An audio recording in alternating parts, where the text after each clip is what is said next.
Breaking now, protests happening in Cleveland. Right now, demonstrators are downtown blocking streets. This video was just shot in Cleveland. Police are urging folks to leave work early to avoid this. The protesters are angry about the grand jury decisions in Ferguson, New York City, and of course the deadly shooting of 12-year-old Tamir Rice by Cleveland police.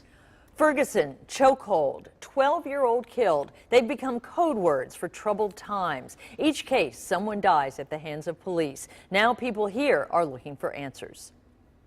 There's so much racism involved, and we need to change that.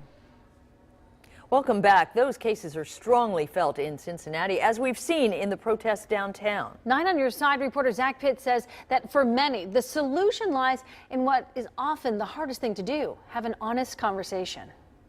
People are asking in this city, young and old, what are we going to do?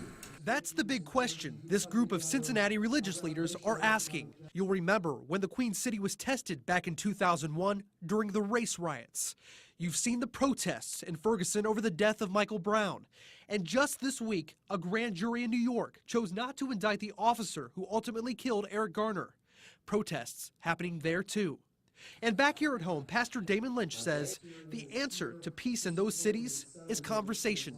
Eventually, though, the people in Ferguson, as well as the people in New York and Cleveland, are going to have to figure out how do we reform policing and, at the end of the day, have better police-community relations. This room filled with faith leaders is known as the Amos Group.